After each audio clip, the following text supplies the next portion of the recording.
Right. Hello, everyone. Welcome to our June class. Today, we're going to talk about meditation. And it wouldn't be a class that I'm hosting if we didn't start with a few deep, nourishing breaths. Whatever time you're watching this, whether you're watching it live or another time of day, if you need to have a check-in moment or you need to wind down a little bit, this is a wonderful opportunity. As always, if you need a little extra like somatic body support, you can put one or two hands over your heart. Just check back in with your body. Nice deep breaths you can hold at the top. Inhale through your mouth, exhale through your mouth, inhale through your nose, exhale through your nose or your mouth.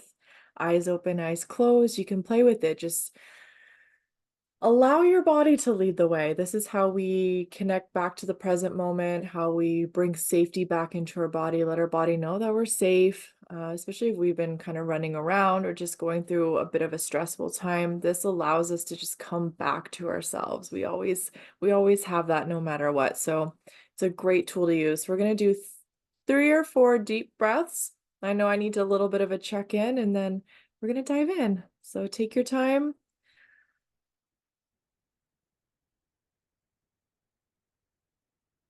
Feel your shoulders relaxing on the exhale. If you need to do a little bit of movement, just feel into what your body needs.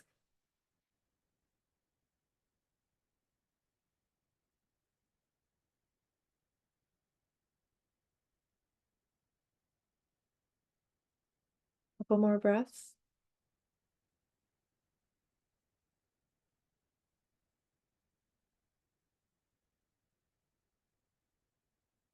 That longer exhale, just it sends signals to your brain, to your body that it's safe and it can come back into that rest and digest state.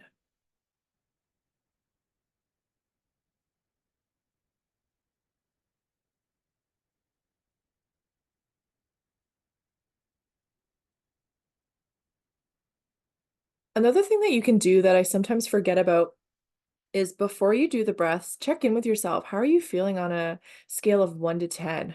Take a few deep breaths and then reevaluate. This is how we start to bring more mindfulness in and really starting to build a connection, get to know our body and build that connection with it. So then we can start to tap in and notice the subtle signals that it sends us when we're more in relationship with our body, right? I think especially in Western culture, we we don't really learn to keep that connection and build that connection. So we're just kind of running around with like chicken with our head cut off sometimes. And that's why we end up burnt out and with anxiety and all kinds of things, right? Okay, oh my gosh. I have so many notes for this one. I am not sure how this is gonna go. We'll see. So I thought of doing the topic of meditation. I honestly envisioned something so different. And as it turns out, I got a nudge, I think it was last night. And the nudge was talk about brain waves. And I was like, what? It's something I've been wanting to learn about for a long time. I just haven't taken the time to do the deep dive. So since then, I have done some reading and put some notes together.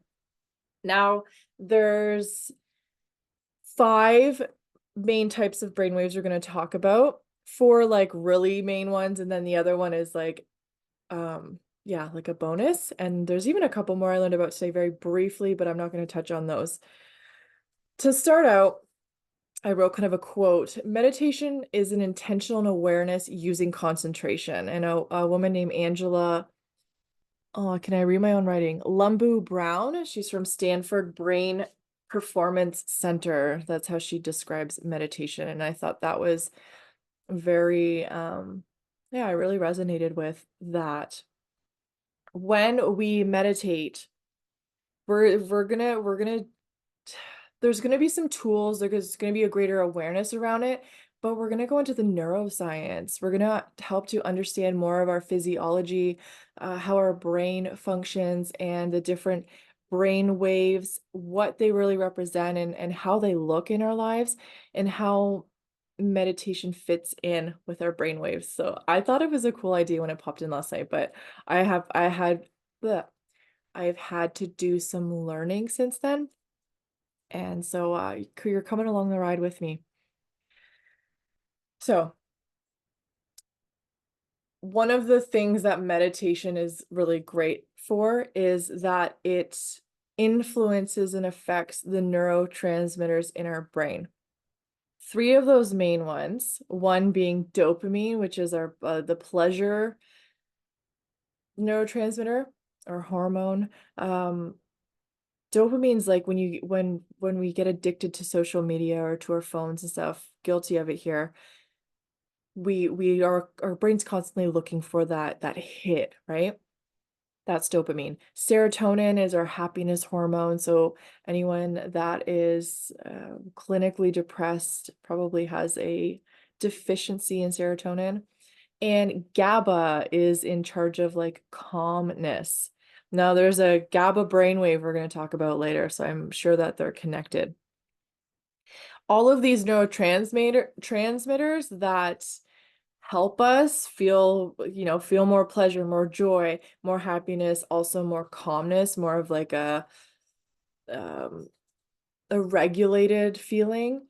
These all rise in response to meditation.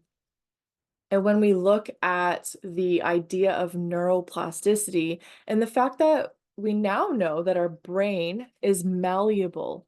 So even though in those first primitive or formative, sorry, not primitive, formative years of our lives, it was basically programming our brain with a lot of our thoughts, ideas, beliefs, etc.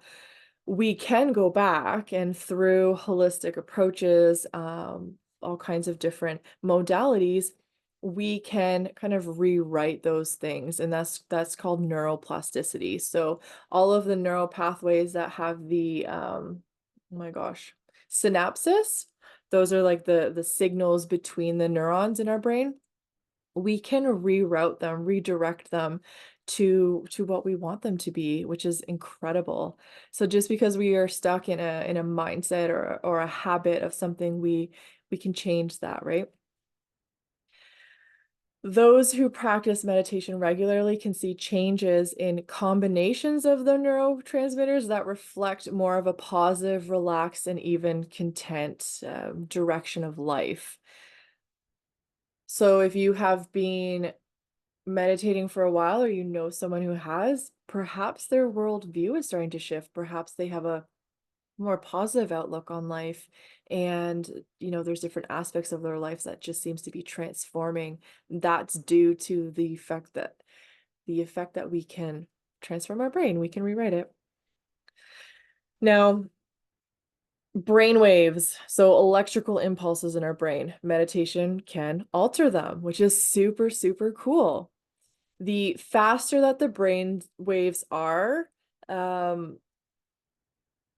generally, except for the gamma, is linked to more energy intensity, stress, and hypervigilance. So when we look at it from a somatic perspective, that would be more of that stress, that fight or flight, freeze response. It can also prompt the brain to shift from the higher alert waves to the slower waves. And so essentially through meditation, not only, yeah, we can alter our brainwaves, but we're bringing our whole physiology, our mind and our body, we're connecting the two, and we're bringing our body and our mind back into this symbiotic and more regulated state. This also helps us to have a deeper, calm, um, focused state as well as sleep. Okay, now we're going to jump into types of brainwaves. The frequencies control all of the conscious and unconscious actions, thoughts, and feelings. So our brainwaves, as we know, right, we have our conscious mind that we are thinking about while we're awake, but there's a whole lot going on always subconsciously that really drives a lot of our conscious state. which is interesting to know and learn about. And then when we hit those lower levels of consciousness, the subconscious comes alive more. The frequency ranges of brain waves are measured in hertz. I thought I would just include that as well. I don't know. And 1 hertz equals 1 wave per second. So depending on how many hertz there are, it's how many waves per second. Now, I originally started in a different order, but I want to start with the beta wave length. Now, the beta wavelength is 13 to 30 hertz, so 13 to 30 frequencies a second, or waves. And this occurs when we're fully awake, when we're alert, and when we're focusing on something. So that would be like right now. We're all aware, well, we're all awake and listening, and I'm talking, you're listening. You would have some beta brain function going on right now. I also, the more I was kind of reading and understanding about it, it was what I wrote down here was like, it can also be our squirrel on Red Bull brain, our monkey mind that I talk about when I talk about meditation and mindfulness. And it can also be like our fight or flight response in our brain, or is that beta when it's really heightened.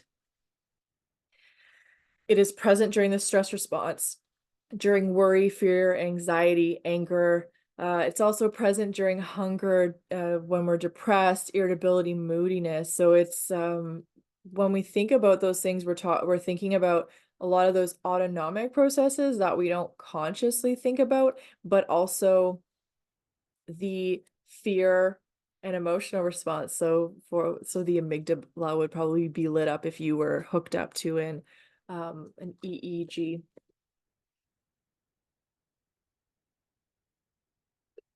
Too much beta can contribute to insomnia. The sensation would be like when you can't turn your mind off, right? When your mind's racing a mile a minute, you're maybe ruminating on thoughts. This is where, when we can think of stress from kind of two spots, you've got the body, you've got the mind. The body can trigger a stress response if we have an experience or whatever that's stressful, right? Especially if we're running for something, or something scares us and we jump, we have a physical response. But also if there's something that's been stressing us, or we have been really ruminating and can't get it off our mind can start that stress response too, right? So the two come hand in hand. And the more we can become aware of it and understand it, the more mindfulness we can have around it. And especially if we understand how it impacts us physiologically and those early signs, we can start to influence it and redirect or use the coping mechanisms, the tools.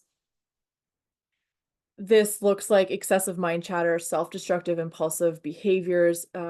And as we know, when we've been talking about the nervous system and when it's dysregulated, having cortisol and adrenaline, even in low doses, but chronically, it breaks down the immune system. So this can weaken our immune system when we're talking about from the brain part. It takes a lot of energy to be in the beta, like brainwave state. This is why, especially if you have a lot of like a learning to do, or just a lot of like focused attention, you're really actively thinking about something and you're very activated, you can feel fatigued after, right? You feel mental exhaustion. It's when we're most active. This is when we're problem solving, critical thinking, mental focus, we're learning.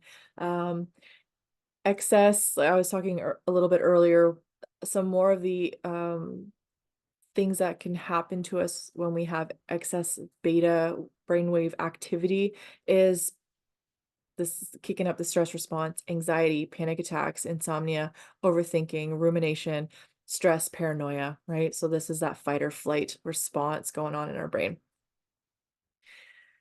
It also increases the production of cortisol, like I mentioned. So in terms of tools to use, and one thing to know, if you actually lack the beta, like you don't find yourself in it as much or as deeply, this can it can be it can contribute to ADHD. So this would be the feeling of not having like focus or drifting off, right? You're not focused in on what you're doing. So in terms of tools, if you need to increase the amount of time or the depth in that beta wavelength state, you can use binaural. It's spelled BINAURAL, beats, in the range of 13 to 30 hertz. This is something new for me, so I'm going to check it out. If you're watching this, listening to this, and you try it, comment, let me know, direct message me. I want to know how it is for you if you try one of these, whichever one kind of resonates, no pun intended. So I have here, it's helpful for ADHD and increasing mental focus and concentration. If you find that you're stressing about something, this would not be the one to listen to because you don't want to accentuate it. Okay, next up. So we've got beta, and then the next one is alpha. So what we're doing here, the journey that I'm taking you on, is we're starting from essentially the most kind of like heightened, except for gamma. I'm leaving gamma till last, but heightened, and then funneling down into how we slow our brain waves down, how we bring that focus in. So that's why I was gonna start the other way, and I thought, no, I want to start with when things are, busy in our mind, and then how are we bringing ourselves down? So the next one is alpha, and alpha was actually the first one that was discovered. That's why it's called alpha. Beta was the second one, and I'm not sure the order of the rest of them.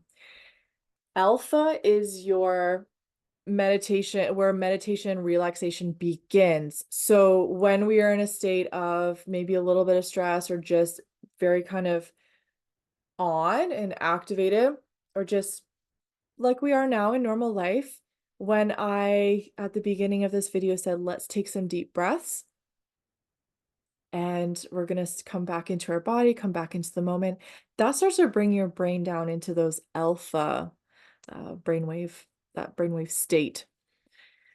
It's when you feel focused yet deeply relaxed. So you're back in your body, you're able to sit in front of your computer or your phone, you can listen to me, and you don't feel as much distraction in the background. You're kind of like, you're grounded back into your body, you're able to listen to what I'm saying, and you can better take in the information and retain it, right? Because when you've got a lot going on internally, or you're distracted by what's going on around you, it's going to just kind of add to the noise, right? So this is why we do those deep breaths. We take those mindful moments, just come back into your body. So we don't want to live in the beta.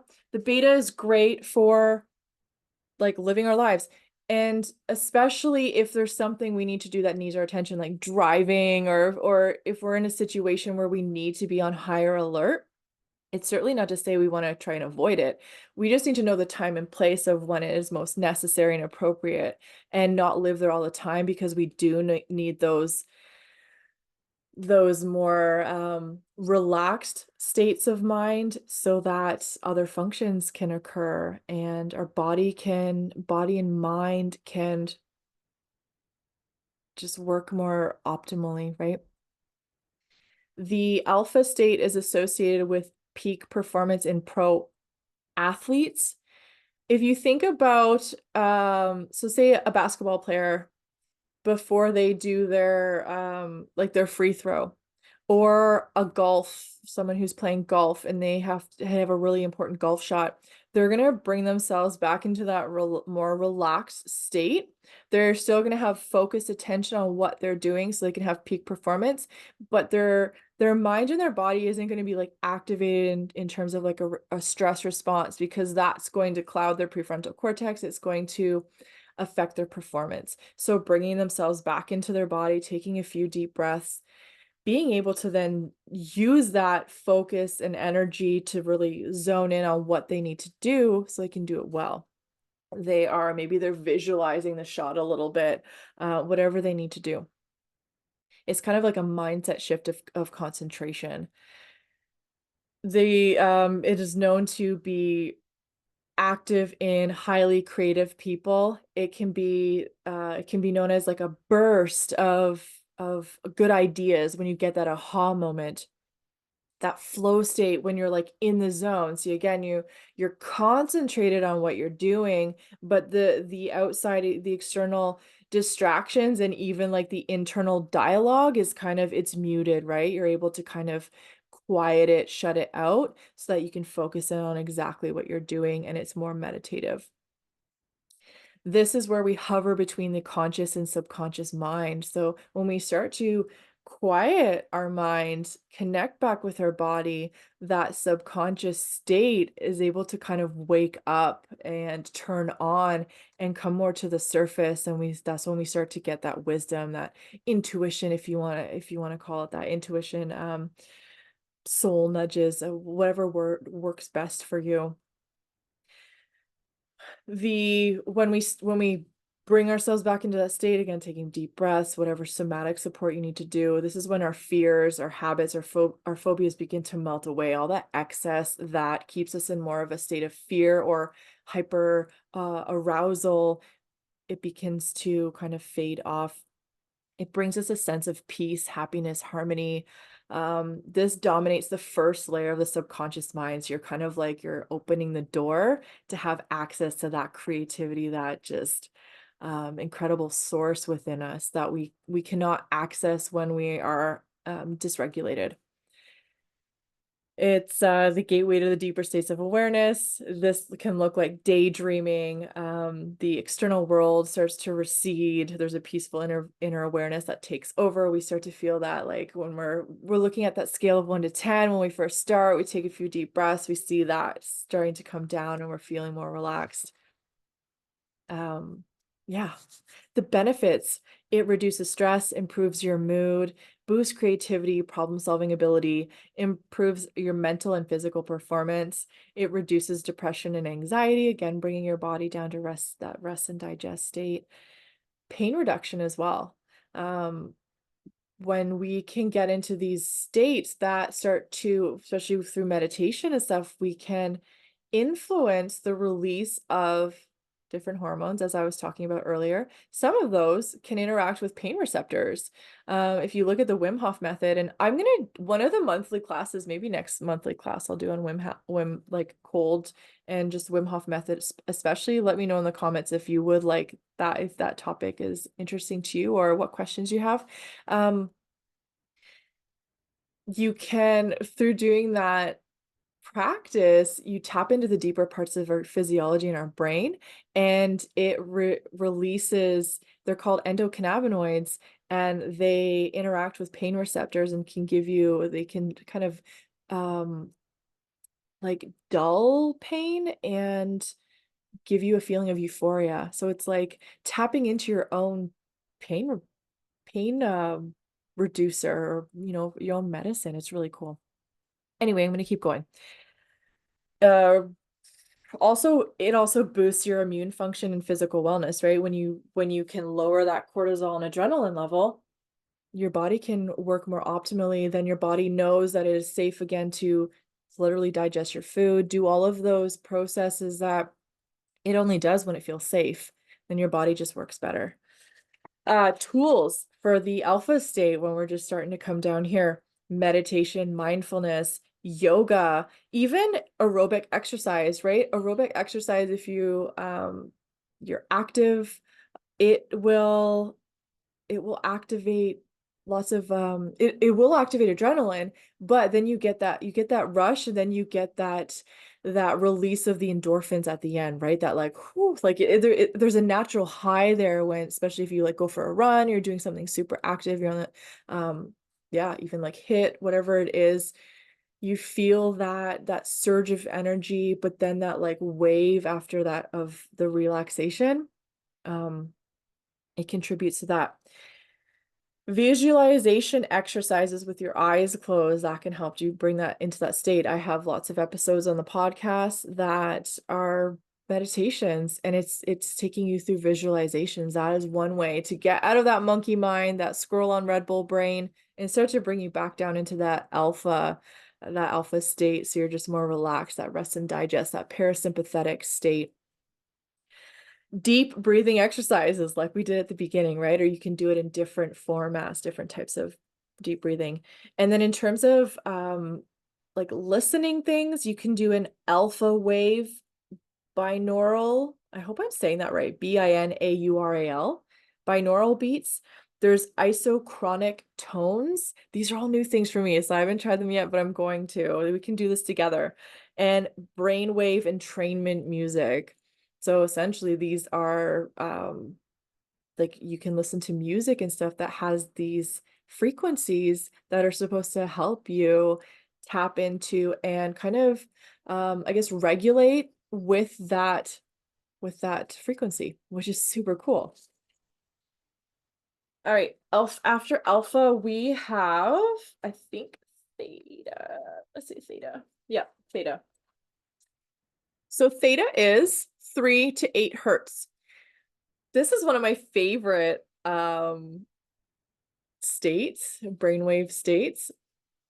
This is when we have those non-thinking moments. I talk about these all the time. So today has been very interesting in that it's technically a new topic for me. I am reading notes and sharing with you without having it like fully embodied. But within that, I'm also like, I'm having those click moments as I'm going because it's really putting the context to things I already knew, but in a different way. And now adding more science to the modalities I've used and following my intuition. Now I see how my brain is making that happen.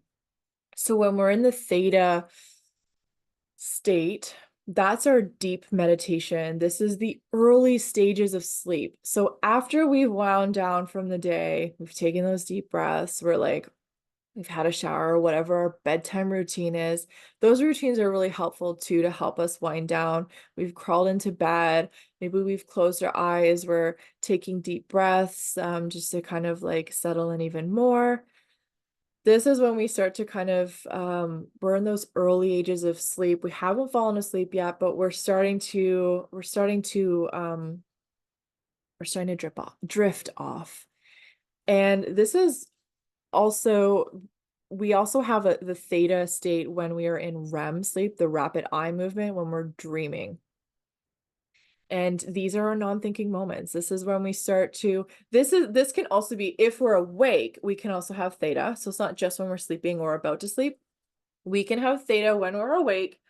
And it's when we like zone out. So, you know, if you've been driving and you're like, I don't even remember the last 10 minutes or whatever it is, especially if you're on like a stretch of straight highway, this is when we zone out. Your physiology kind of goes into your conscious state kind of goes into autopilot, especially if it's something that you do regularly. If it's just a route home, like, do you know if you're leaving work or just somewhere regular and you actually want to go somewhere else, but you just automatically start driving home or like wherever you would normally go from that place.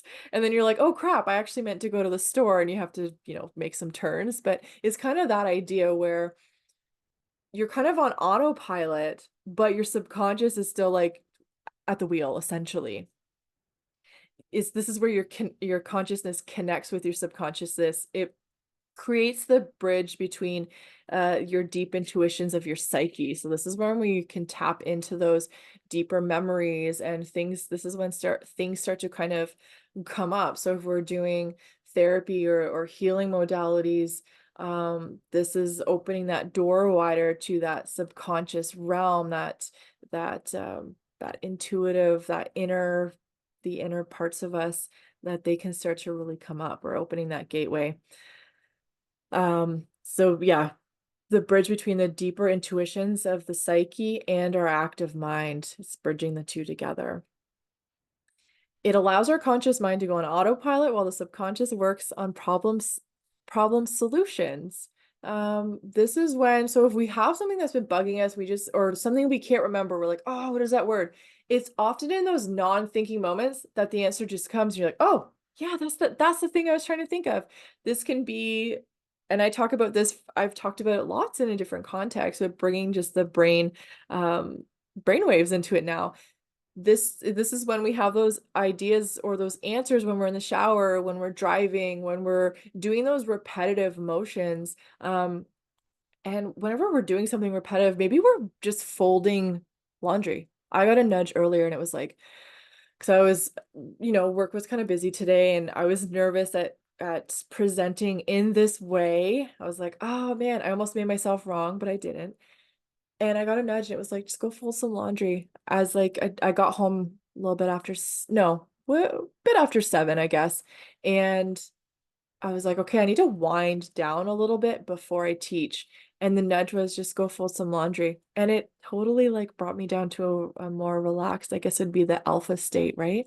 And maybe a little bit of theta there if I had any like aha moments, but definitely brought me down out of that beta. And I was just doing that repetitive motion of folding things, that the familiarity of it, that you don't really need to be fully like consciously devoted to what you're doing. It's something you've done a million times, putting dishes away, doing dishes, just tidying up, those things that you kind of do on autopilot, right? This is connected with lucid dreaming. So if you have really active dreams, or you know in your dream that you're dreaming and you can kind of influence the dream, if anyone has done that, let me know. That's really cool. If anyone has commented, I haven't seen them yet. So can anyone say hi in the comments and see if we can see it? I don't know if they're just not working or if we just haven't had comments, but it's okay either way. And what else? Let's keep moving. This is when we're engaged in a repetitive task, the attention can arrive at like a helpful insight. This is where we get those aha moments, those answers to the things we've been pondering, but don't really, it's like we create the capacity for those answers to come through because we're out of that monkey mind. And yeah, the benefits, it boosts our intuitive powers. We can learn to relax deeply and unwind in a deeper sense than just the alpha. We can enhance our learning and memory. We're able to take in more and retain it. We can have a deeper, more refreshing sleep when we can get into those deeper levels of relaxation. And we can more effortlessly enter into deep meditation, right? We've really calmed our nervous system. We've calmed our mind. We can settle into wherever we need to go. And I wrote here, the conscious mind struggles with censoring intuitive understanding, and it activates the conscious mind activates the feelings of guilt or shame for what the conscious mind considers unacceptable, foolish, taboo. That's our shadow self, right? So when we can get into that theta state, that like way more relaxed but still awake, or even if we're kind of in a meditative state, where yeah, we're not as aware of what's going on around us, this helps to break through that blockage to allow further access to the fuller spectrum of our knowledge and our greater sense of self. So this is when we can start to break down those barriers. We just come into more of a understanding of what is without really putting labels or judgment on things. We can just start to see things and have understandings about who we are and what we're learning, where we've come from, especially if it's kind of deep-seated beliefs or memories that we're processing if we're going through healing and therapy and stuff. It gives us an opportunity to look at it from a more neutral state. When we're activated, our nervous system is activated, as I said a million times, I'll keep saying it, that activates that fear and emotional center, right? So we have an emotional charge to things, especially if we haven't processed them. When we can get into those deeper states of consciousness and bring that subconscious mind to life when we're regulated, it takes away that emotional charge. So we can look at the same things and not have the emotional charge to it. We're more neutral. We can just see it for what it is. We can see it as an experience, and we can process it and then tuck it away as a memory without having the physiological response to it, if that makes sense. Okay. Still not seeing comments, but that's okay. So positive outcomes for being in the theta state. Oh, hi. Now I'm seeing comments. I don't know if those just came in or they're just delayed. Maybe they're delayed. It's improves our positive thinking. We have a better outlook on life. It starts to shift our worldview as we work through some of these beliefs, some of these memories, these experiences in a holistic way. We can have like super learning, memory recall, our mind's super sharp, right? We don't have that fog. Rejuvenated relaxation, more profound and effective meditation practice, getting deeper into the psyche.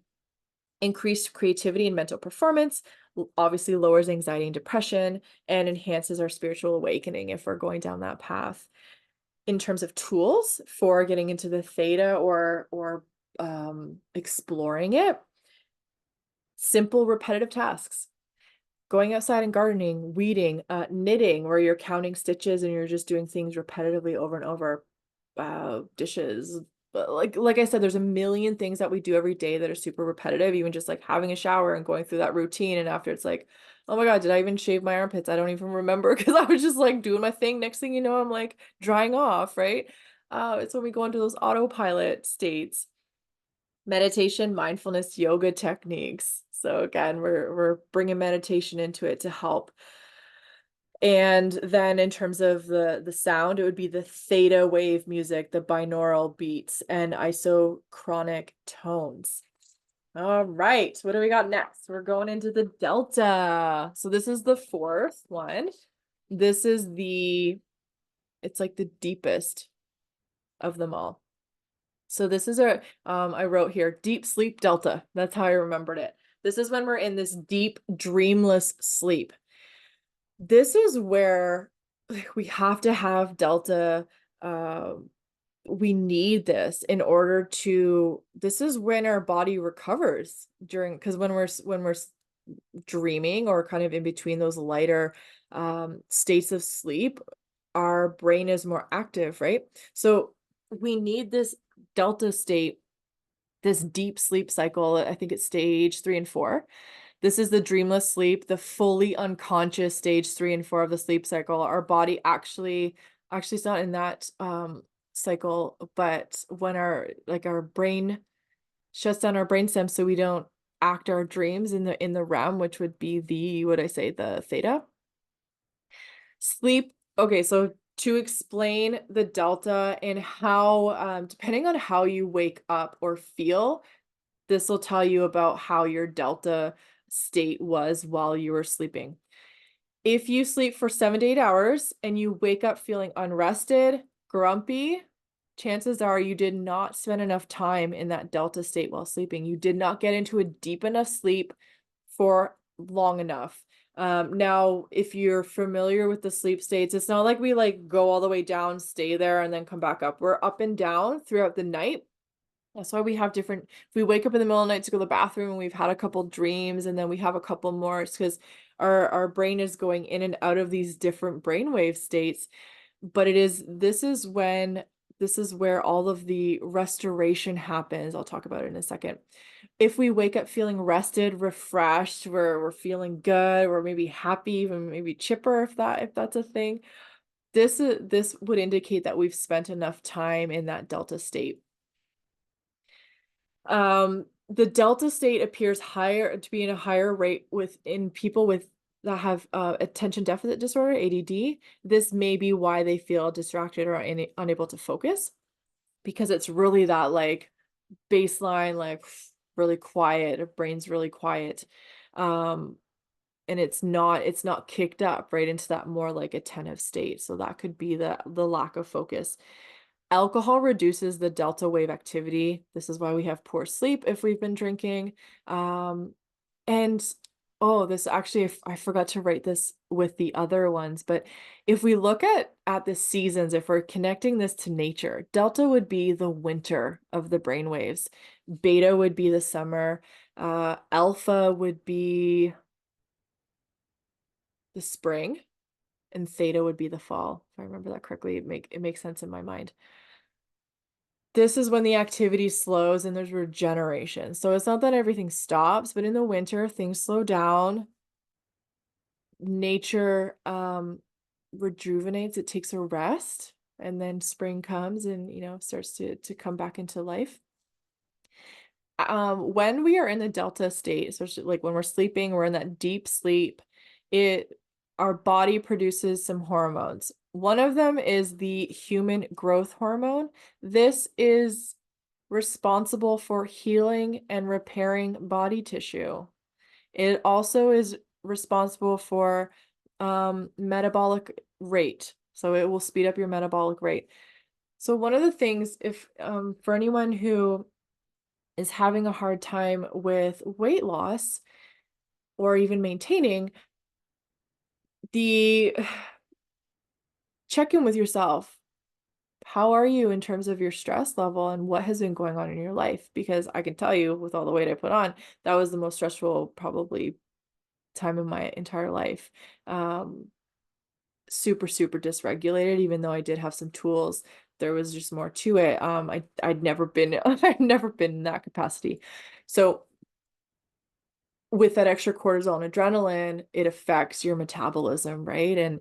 And it affects digestion. So when we get into that deep state, that's when the hormones that help to regulate and make sure that our body's working optimally are able to release and go through our body and do its thing. So that's one of the like sleep is so, so important. I'm gonna do one of these months, I'm gonna add it to the list. I'm gonna do one on Wim Hof. I'm gonna do one on sleep because sleep is so incredibly important. I'm gonna do one on water too. Melatonin is another hormone that's released during the delta state. It regulates our sleep wake schedule cycle, sorry.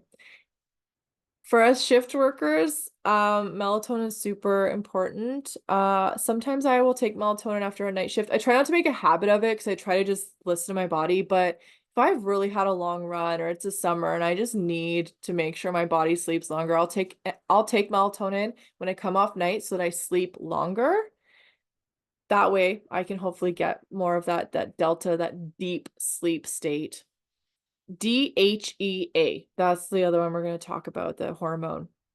It's the building block of estrogen and testosterone. I think there's other hormones too, but those are kind of the main ones. It plays an important role in our aging process. Again, people who are like stressed out, look at the president of, remember, especially like when Obama, have you seen the picture of like when he goes into office and when he comes out?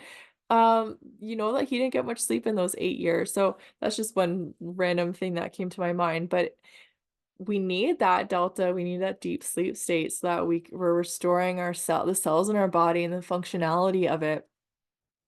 When we have lower levels of DHEA released in our body as a result of less delta state and less deep sleep, it can look like a decline in our cognitive function.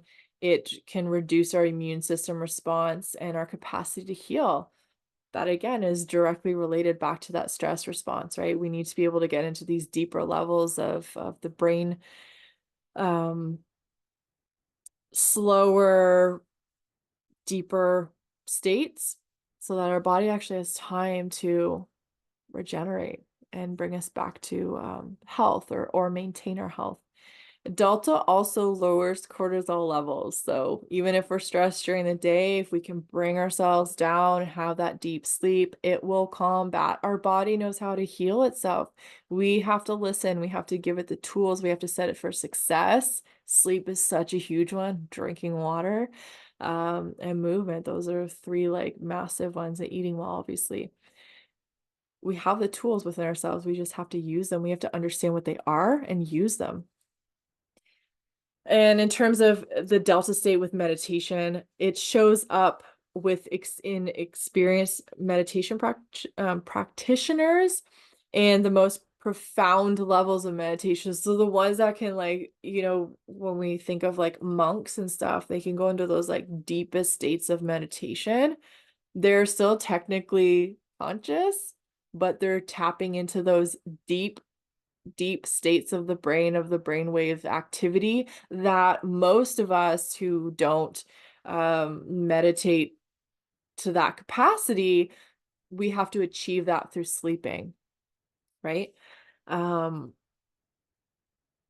it gives so the awareness of the external world stops. Or it's almost like I would think, again, I'm just learning about this, right? But I would think certain levels of hypnosis, if you go through hypnosis, that would be, it's like a meditative thing. You're still technically like, you can you might be able to answer questions, but you're in this deep state, almost like you're sleeping, right? You're in this, the lower levels, you're deep within the subconscious mind and physiology. Yes, and then I wrote here, become suspended in the deepest levels of the subconscious mind. That's exactly it. So in terms of a tool, you can use the delta wave binaural music, and that you can use to help you go to sleep or to stay asleep. Um, I like listening to podcasts sometimes just to help me get into that state. I usually set a timer. I'll set it for like 10 minutes. I'm usually asleep before it stops.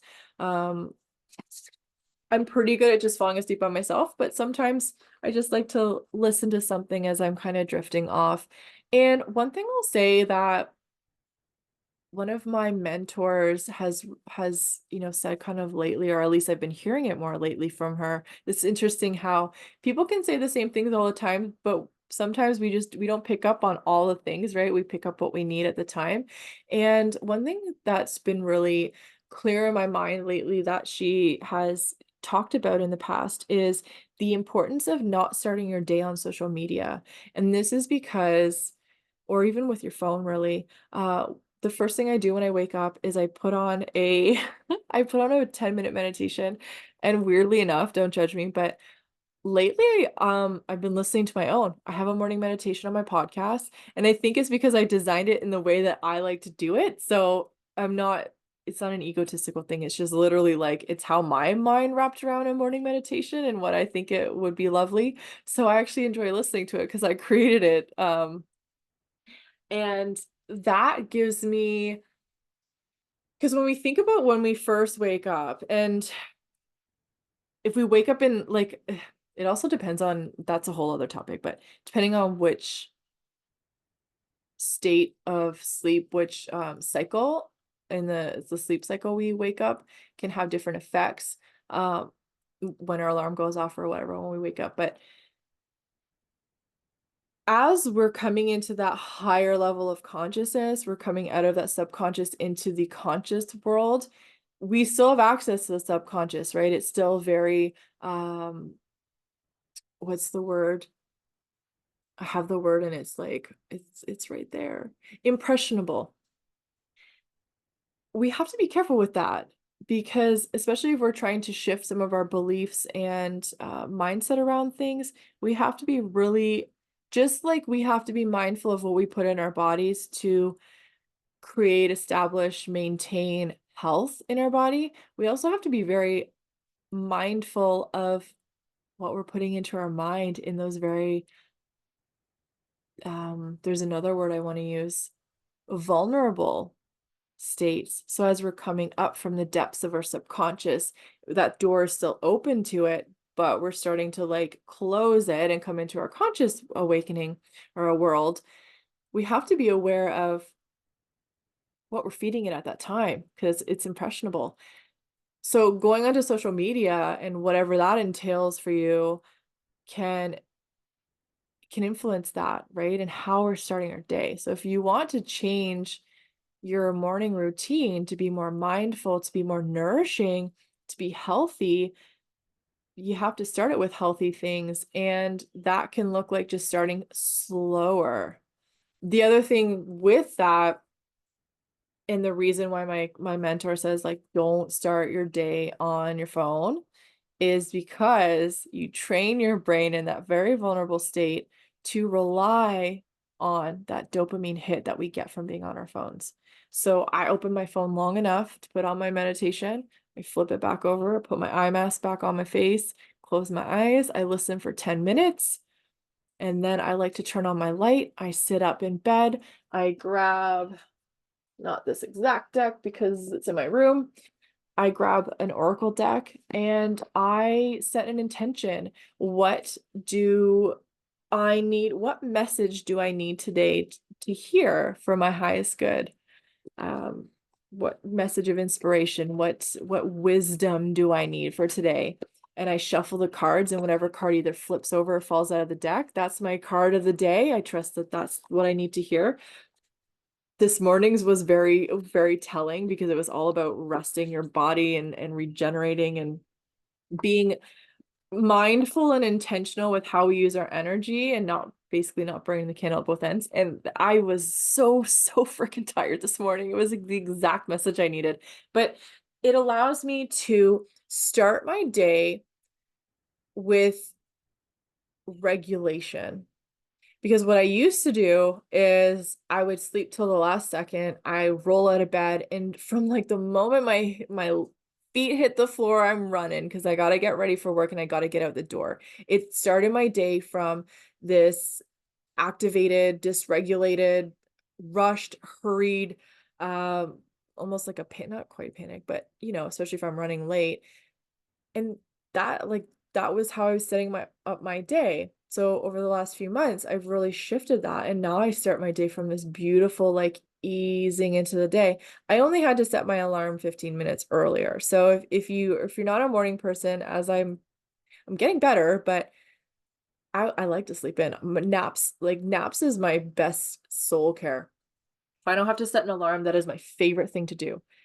However, we do when we have a job to go to, but it allows me the space, creating capacity to start my day from a place of responding instead of reacting. There's a difference. Reacting is like that nervous system, that fight or flight. Responding is when we can create that gap. When you hear the term that the gap is creating space between like what's happening in front of you and how you want to respond to it. You get to actually take that step back, take that breath.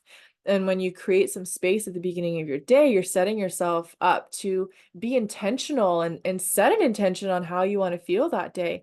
Things might not go to plan as they most often don't, but at least you've taken that time and you've created that capacity. So if things do kind of go awry, you're not starting from a reactive state, so then you're reacting to everything in your day. You're able to be like, I started off nice and slow. I can just take a step back and go like, that's okay. Whatever's being thrown at me, I can deal with it, right? Does that make sense?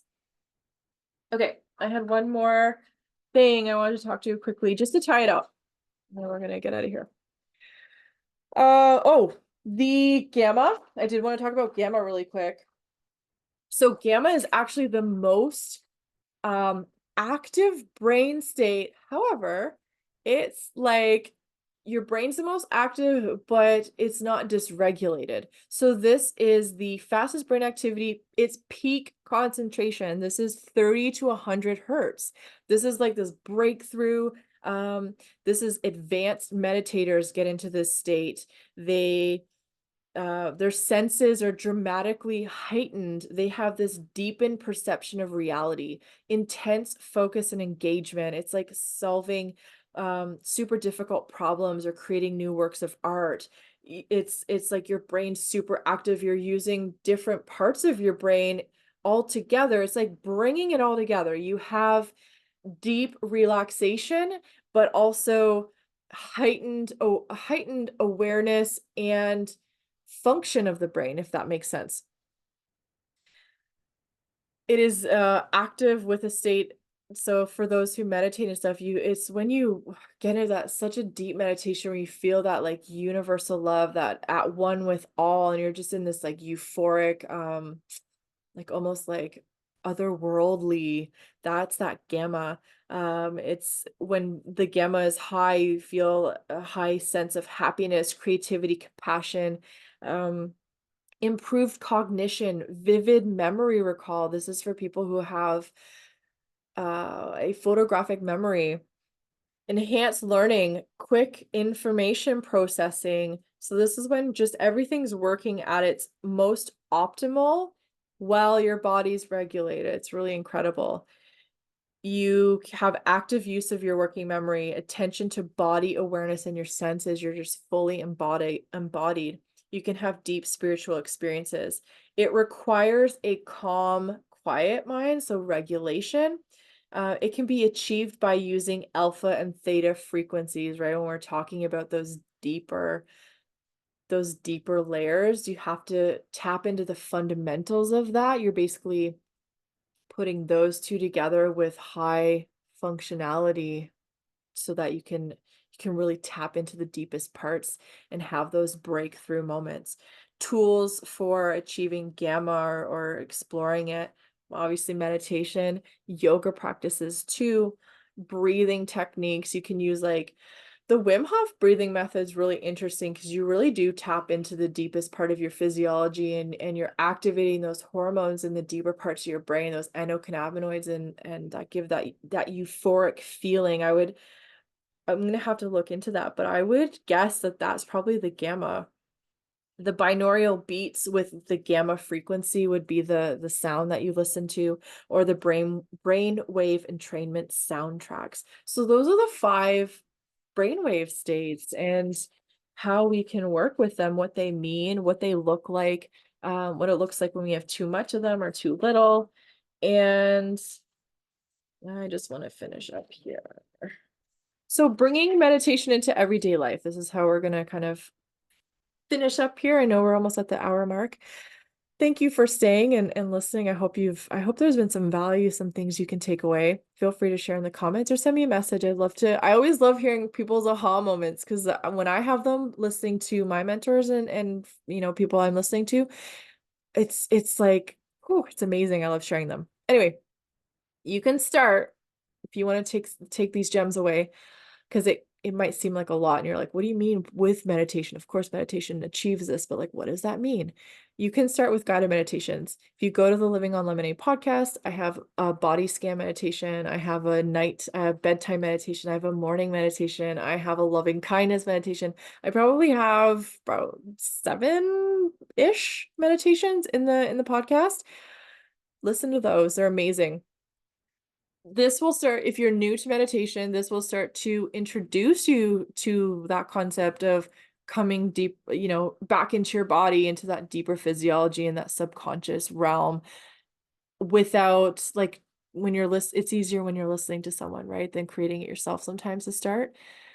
If you've been doing it a little bit, you can sit in silence with breath work, just like when we do those 3 to 4 deep breaths at the beginning. Do that for longer. That's breath work. Somatic support. Put your hand over your heart. You're connecting back into your body. You're connecting into the present because you're aware of your body. And focusing on your breath allows you to be in the present, but it also, in the physiology, it's bringing you into the alpha state, right? You can maybe get into the theta a bit, that those non-thinking moments, and observe the silence. But when you have thoughts, just observe them as if they're floating by. This is how I think of meditation, because I think there's a lot of people think of meditation as like you have to like clear your brain and keep it clear. Well, it's not about that. It's definitely quieting the mind from all the noise so that you can listen to the subconscious, the intuition. But these things come up, these thoughts, these feelings, these experiences, especially when you're more regulated and deeper in, to be looked at because they finally have a voice. They finally have the capacity and the route to take to come up to be looked at, to be processed, right? So but getting into that regulated state so that you can observe them without that emotional reaction.